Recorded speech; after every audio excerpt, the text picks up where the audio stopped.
Chicago 2003, November. The city at 2 a.m. looks like a secret. The South Side is awake in all the ways that don't get photographed. Neon on wet pavement, voices too low to carry, men in doorways who are not waiting for anyone in particular. There's a hierarchy here. Every city has one. Formal or informal, written in law or written in something older. In the South Side of Chicago in 2003, the hierarchy is invisible to outsiders and unmistakable to anyone who belongs. At the very top of it, above the aldermen, above the fixers, above the men who believe they run things, sits one name: Malachi Voss. They call him Saint. It's a joke. It's a warning.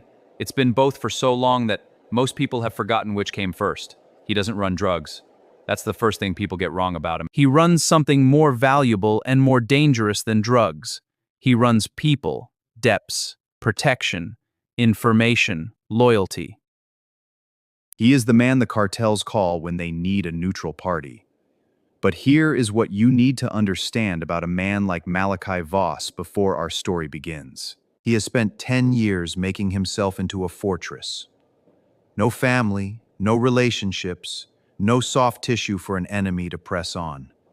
He is a fortress with no doors, until Eden Calloway walked through one entirely by accident, and entirely against both their wishes, and neither of them could figure out how to make her leave. Eden Calloway is 24 years old, and she has spent most of those years being careful.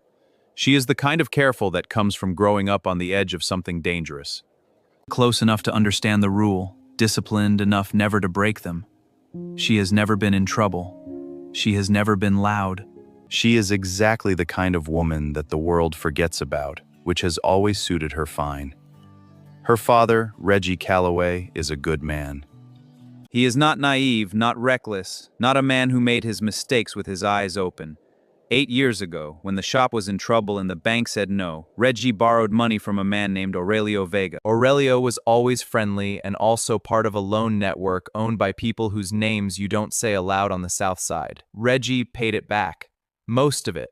Almost all of it. But debt in that world is a living thing. It grows. It breathes. And 8 years later, the note on Reggie Calloway's soul had changed hands twice and had just landed on a new desk. Eden, come sit with me. Okay. How much? It's not Daddy, how much? 12,000, but that's not, Eden, that's not the biggest problem. What's the biggest problem? 3 weeks ago, I was making the delivery on Halstead. I saw Dominic Caruso meeting with Alderman Webb in the back of a restaurant that was supposed to be closed. I didn't know what I was looking at. I mentioned it to Gerald next door, and Gerald talks, and now... Now Caruso knows you saw it. Who owns our debt now? A man named Voss. Malachi Voss is.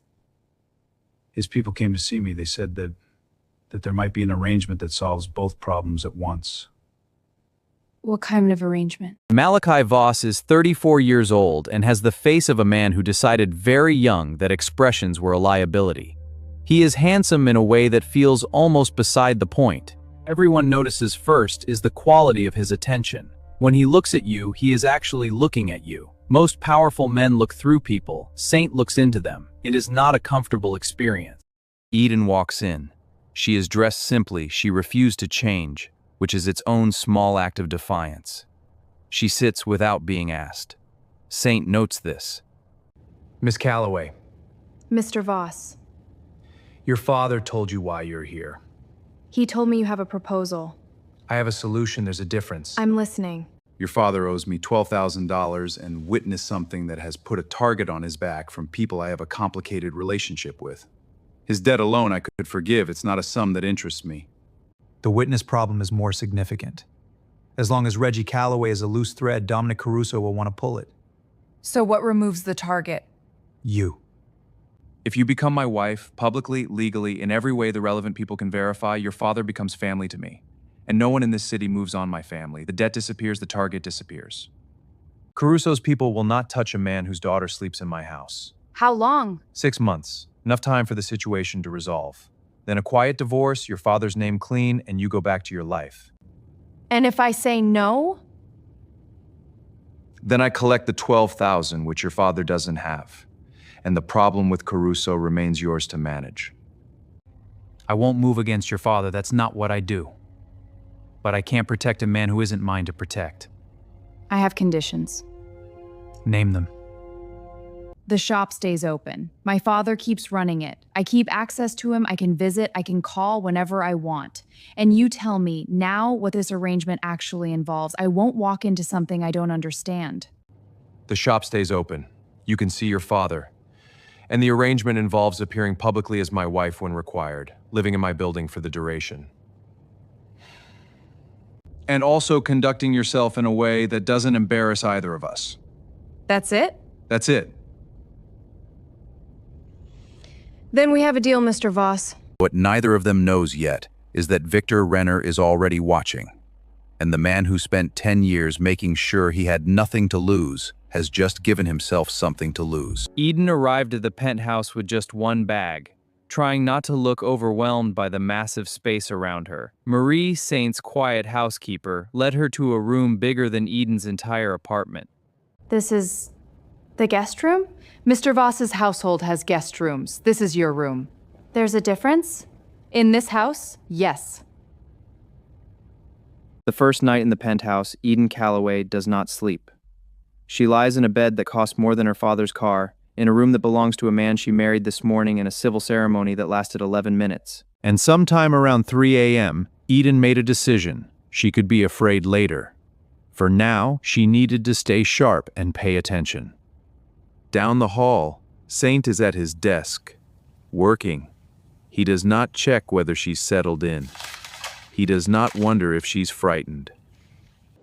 3 weeks later, Eden attends her first public event as Eden Voss. Saint has told her very little about what to expect, which she has decided to treat as a practical exercise rather than a slight. She watches, she pays attention to everything, and what she notices almost immediately is that the room notices her. What Saint sends the room without a word is this: she is mine, which means she is beyond your reach. Which means if any part of you is considering testing that claim, you should think very carefully about what the last man who tested my claims looks like now. Across the room, barely visible, two men who don't quite fit. They're dressed for the occasion, but their eyes move differently. They're not socializing, they're cataloging. One of them clocks Eden and types something into his phone. Saint sees them. He knows who they are. He has known about Viktor Renner for 3 years. And in the past 6 minutes, he has watched Renner's men make Eden Calloway in a room full of the city's most dangerous people. Voss, didn't think you were coming tonight. DeLuca. And this must be the new wife. Eden, is it? Where'd you find her? She doesn't look like your usual type. DeLuca. I didn't mean. I know what you meant. An hour later, in the parking lot, DeLuca learned the hard way that certain comments come with consequences. And after that night, nobody dared make the same mistake again. Eden hears about it the next morning. Not from Saint, but from Marie. Mr. Voss had a conversation with the DeLuca man last night.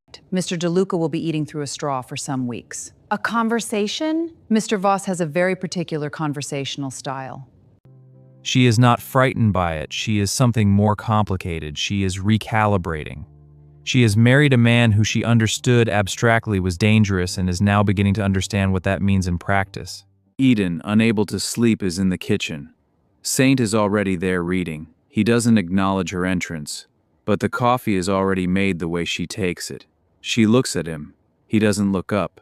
Eden casually mentioned how much she missed working with ranunculus flowers. 3 days later, Marie showed her a spare room Saint had quietly turned into a flower workroom just for her. He did this? Mr. Voss mentioned you might want somewhere to work. He didn't say anything to me about it. No, he wouldn't.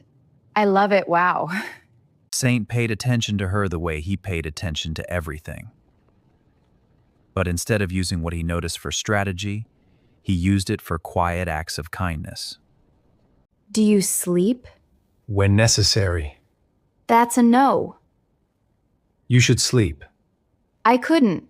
Can I ask you something? You're going to regardless. Who is Viktor Renner? Where did you hear that name? I'm paying attention. The two men at the gathering, you saw them too, I could tell. I asked Marie. She said she'd never heard the name, but her face said she had. So I kept asking. You kept asking. I'm not decorative. You should know that by now. Renner is a problem I've managed for 3 years. A European outfit that wants territory here.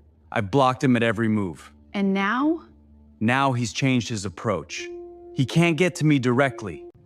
So he's looking for something else. Me. You're safer here than anywhere.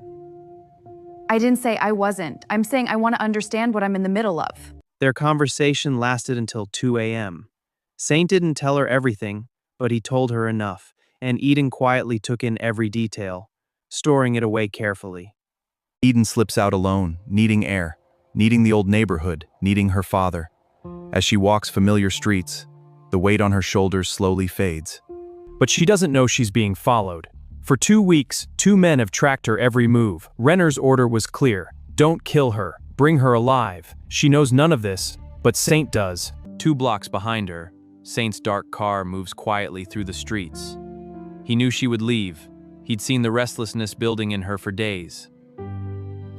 He let her go because she needed freedom. And because he's still trying to convince himself this is only business. A shortcut to her father's. She doesn't hear footsteps, they're too good for that. But something changes in the air.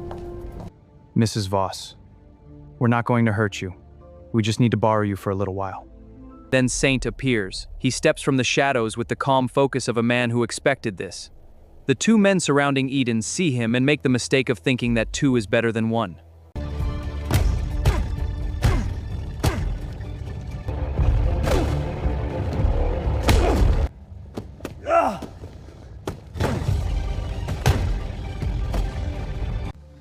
Can you walk? Yes.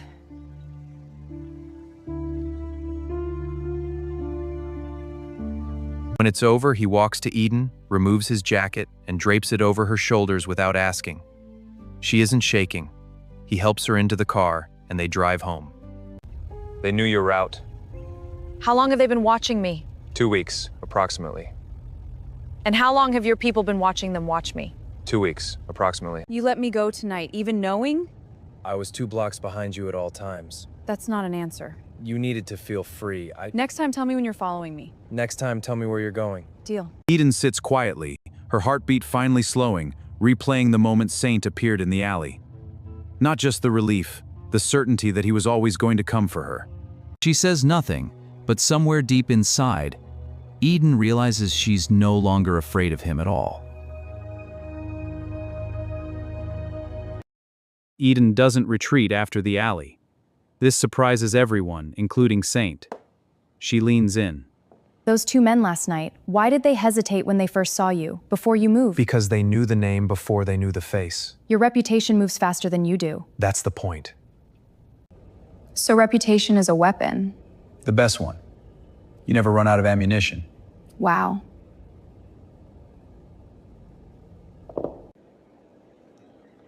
The man at the table by the door. He came in after us, sat so we could see both exits, ordered nothing. He's waiting for someone who isn't arriving by the front.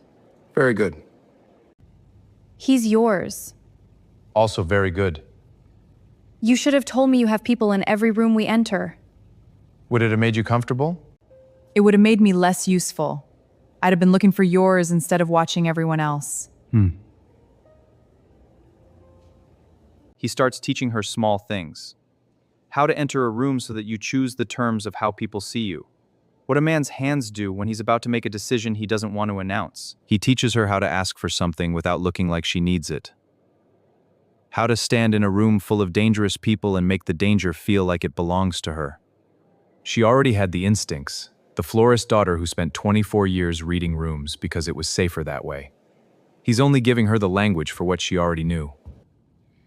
Can I ask you something personal? You're going to regardless. Why does everyone call you Saint? You never explained. It's a long story. When I started, I was 18.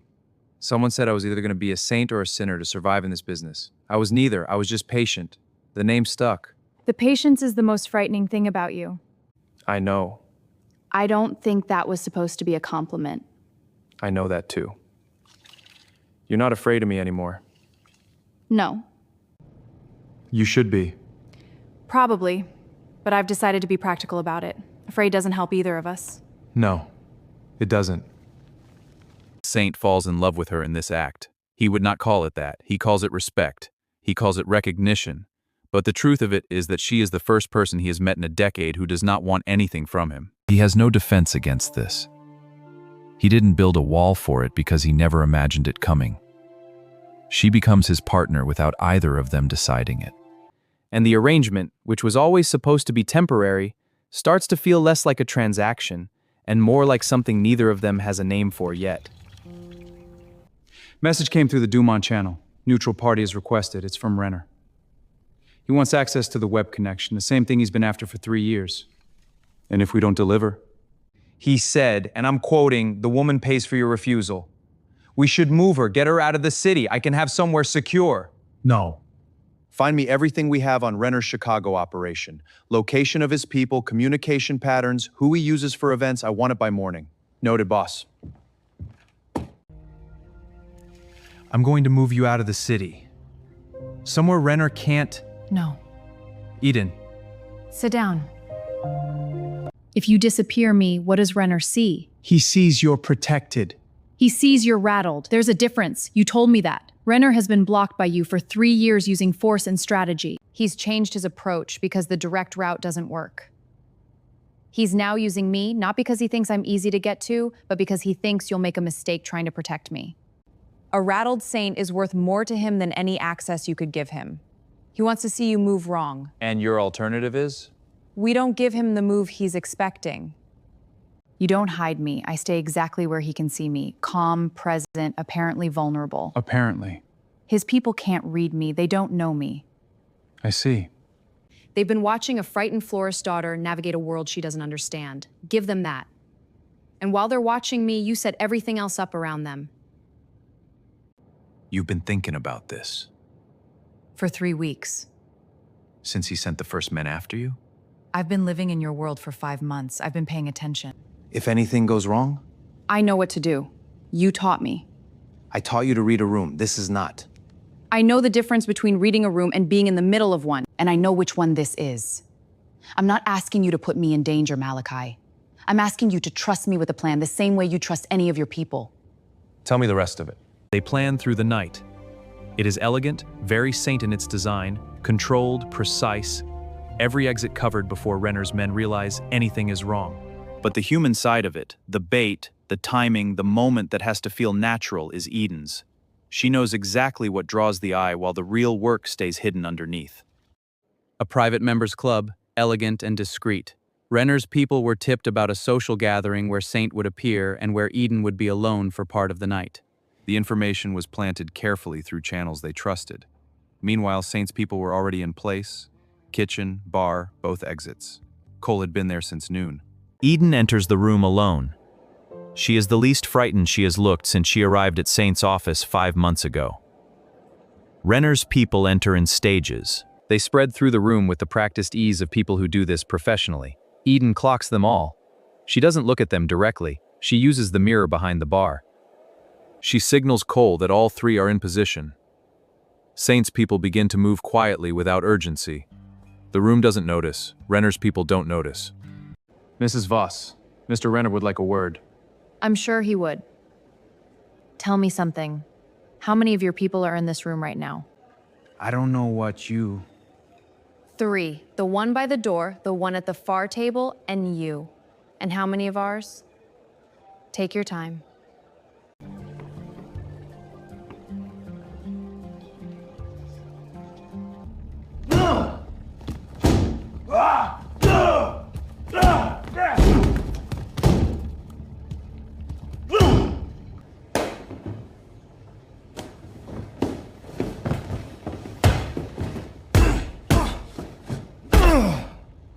Renner might be here any moment.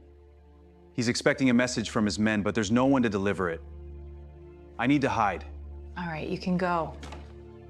Viktor Renner himself comes through the back entrance. He wasn't supposed to be here. This was supposed to be handled by proxies. But when the messages stopped coming from his men inside, he came himself. He finds Eden at the bar. Alone, apparently. His eyes move to find his people and he can't locate them. Where is Voss? Around. You think this is a game? No. I think it's already over. Speak now or I will silence you. You want to see what I can do, right? You should know who I am before you touch me. Renner! This won't tug. It already has. What happens to Viktor Renner's Chicago operation after that evening is not dramatic. It is dismantled the way Saint dismantles everything systematically, quietly, without noise. Renner himself will leave Chicago within the week. He does not come back. Eden seats at the bar after it's over and lets out a breath she has been holding. You were ready. I was terrified. I know. You didn't show it. I learned from the best. You did well. Thank you for trusting the plan. Thank you for having one worth trusting. 6 months, almost to the day, since Eden Calloway walked into Malachi Voss's office and said, "Then we have a deal, Mr. Voss. Her father is safe, the debt is cleared, Renner is gone." The thing they agreed to has run its course. Saint has the paperwork on his desk. He puts it in front of her. He doesn't tell her to sign. He doesn't tell her to stay. He sits back and gives her the space to have a choice. The divorce is quiet. Your father's name stays clean regardless. You go back to the shop. Eden looks at the papers but doesn't pick them up. She thinks about who she was 6 months ago. A woman trying to be invisible, trying to survive the cost of the arrangement. Now, she understands something larger beneath it all. She is capable of far more than she ever believed. Somehow, it took a penthouse on the near south side of Chicago, and a man who shows care by paying attention for her to realize it. She thinks about the alley. The night they worked until 4 a.m., him quietly refilling her coffee, the look on his face when she caught him watching her. Somehow, it took a penthouse on the near south side of Chicago, and a man who shows care by paying attention for her to realize it. I'm not signing this. Eden, The arrangement is over. I know that, but I'm not signing those papers. you know what I am. I know exactly who you are. You notice things. You don't announce it, you just act on it. You put a workroom in the second bedroom because I mentioned ranunculus once and you filed it away. You drive 2 blocks behind the people you're worried about because you want them to feel free. You say they knew your route when what you mean is I was afraid. You have spent 10 years trying to want nothing, and you're terrible at it. I'm not going back to who I was before this, and I don't think I want to go back to a version of my life where none of this happened. That's why I'm staying. Not the arrangement, not the protection. You. The arrangement. Is over, yes. So the new terms. Are mine to set. Name them. The shop stays open. My father keeps running it. I get access to him whenever I want. He tells me things, not everything, but enough. And you trust me when I say I have a plan. And you stop pretending the coffee waiting at 5 a.m. is an accident. All right. I agree.